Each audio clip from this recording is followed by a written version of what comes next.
കാർണെ books പ്രസിദ്ധീകരിച്ച എൻ്റെ ഏറ്റവും പുതിയ ഈ അധ്യാപക കഥകളുടെ സമാഹാരം അതിൻ്റെ കവർ ഡിസൈൻ കൊണ്ടും അതിൻ്റെ പ്രൊഡക്ഷൻ കൊണ്ടും ഒക്കെ വളരെ കമനീയമായ ഒരു പുസ്തകമാണ്.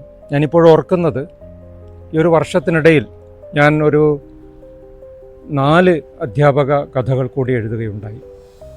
ആ 4 അധ്യാപക കഥകളിൽ 3 എണ്ണവും കോളേജ് അന്തരീക്ഷത്തിലുള്ളതാണ്.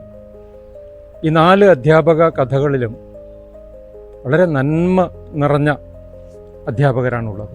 മാമ്പൂമണം എന്ന കഥ വളരെ ചർച്ച ചെയ്യപ്പെട്ടൊരു കഥയാണ്. ഒരു ടീച്ചറെ 3 പൂർവ്വ വിദ്യാർത്ഥികൾ രാത്രി പോയി കാണുകയാണ്. അവരുടെ ലക്ഷ്യം ടീച്ചറെ കൊല്ലുകയും ആ വീട്ടിലുള്ള ആഭരണങ്ങൾ ഒക്കെ കവരുകയും ചെയ്യുക എന്നുള്ളതാണ്. കാസർഗോഡ് ജില്ലയിൽ സമീപകാലത്ത് അങ്ങനെ ഒരു സംഭവം ഉണ്ടായിട്ടുണ്ട്. ടീച്ചറെ കൊല്ലുകയും ആ കാര്യങ്ങളൊക്കെ, അവിടെയുള്ള സമ്പാദ്യമൊക്കെ മോഷ്ടിച്ചു കൊണ്ടുപോവുകയും പിന്നീട് പോലീസ് പിടിക്കുകയും ഒക്കെ ചെയ്യുന്നൊരു സംഭവം ഉണ്ടായിട്ടുണ്ട്.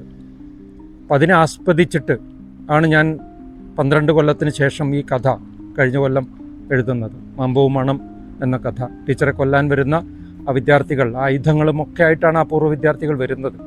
പക്ഷെ ആ രാത്രിയിൽ ടീച്ചറുടെ സ്നേഹമസൃണമായ പെരുമാറ്റം കൊണ്ടും അവരെക്കുറിച്ചുള്ള ഭൂതകാല ഓർമ്മകൾ കൊണ്ടും ഈ 3 പേര് മാറുകയും അവർ ആ ദൗത്യത്തിൽ നിന്നും പിന്മാറുകയും ടീച്ചറുടെ ഏറ്റവും പ്രിയപ്പെട്ട 3 മക്കളെപ്പോലെ പ്രിയപ്പെട്ടവരായിട്ട് മാറുകയും ചെയ്യുന്ന ഒരു കഥയാണ് മാമ്പൂമണം. മാമ്പൂമണത്തെക്കാളും ചർച്ച ചെയ്യപ്പെട്ട കഥ ആ കാലത്ത് തന്നെ എഴുതിയിട്ടുള്ള പുസ്തക വീട് എന്ന് പറയുന്ന കഥയാണ്. ഒരു തെരുവിൽ കഴിയുന്ന വളരെ ദാരിദ്ര്യമുള്ളൊരു കുട്ടിയെ ഒരു മാഷ് കണ്ടെത്തുകയും പഠിപ്പിക്കുകയും കോളേജിൽ പഠിപ്പിക്കുകയും അവനെ കൊണ്ട് കവിതകൾ എഴുതിപ്പിക്കുകയും തൻ്റെ പുസ്തകങ്ങൾ നിറഞ്ഞ വീട്ടിലേക്ക് അവനെ കൂടെ കൊണ്ടുവരികയും ഓരോ പുസ്തകങ്ങളായിട്ട് എടുത്തു കൊടുക്കുകയും അവനെ നല്ലൊരു വായനക്കാരനാക്കി മാറ്റുകയും അവനെ എഴുതിപ്പിക്കുകയും അവൻ പിന്നീട് മലയാളത്തിൽ അറിയപ്പെടുന്നൊരു കവിയായി മാറുകയും ഒക്കെ ചെയ്യുകയും അവസാനം ആ വിദ്യാർത്ഥി വളർന്നു വലുതായപ്പോൾ ഈ അധ്യാപകനെ മറന്നു പോവുകയും ഒക്കെ ചെയ്യുന്ന വളരെ ടച്ചിങ് ആയ ഒരു കഥയാണ് പുസ്തക വീട്. പിന്നീട് ഇതേ കാലത്ത് വന്നിട്ടുള്ളൊരു കഥയുടെ പേര് വിചിത്ര ജീവികൾ എന്നാണ്. അത് +2 പഠിക്കുന്നൊരു വിദ്യാർത്ഥി തൻ്റെ അധ്യാപികയോട്, സുന്ദരിയായിട്ടുള്ള അധ്യാപികയോട്, എനിക്ക് ടീച്ചറെ ക്രഷാണ്, എനിക്ക് ടീച്ചറെ റേപ്പ് ചെയ്യണം എന്ന് പറയുന്ന, യാതൊരു മടിയുമില്ലാതെ പറയുന്നൊരു കുട്ടിയെ വരൂ എന്ന് പറഞ്ഞ് കൈപിടിച്ച് കൊണ്ടുപോവുകയും തൻ്റെ വീട്ടിലേക്ക് കൊണ്ടുപോവുകയും ആ ഒരു വീട്ടിലെ കാര്യങ്ങൾ കണ്ട സമയത്ത് ആ വീട്ടിലെ അനുഭവങ്ങളോട് കൂടിയിട്ട് ഈ കുട്ടി ആകെ മാറിപ്പോവുകയും ഒരുപക്ഷെ വായനക്കാരൻ്റെ കണ്ണ് നിറയുകയും ചെയ്യുന്ന ഒരു കഥയാണ് എൻ്റെ ഈ അടുത്തെഴുതിയിട്ടുള്ള വിചിത്ര ജീവികൾ എന്ന കഥ. അതിനും ഇപ്പുറത്ത് 4 മാസം മുമ്പ് എഴുതിയ സുറുമി എന്ന കഥയിലും ഒരു സുറുമി എന്ന പെൺകുട്ടിയും സുദർശൻ മാഷ് കോളേജിൽ ആ സുറുമിയെ പഠിപ്പിച്ചിട്ടുള്ള അധ്യാപകനാണ്. സുറുമിയുടെ അധ്യാപകനാണ് സുദർശൻ മാഷ്.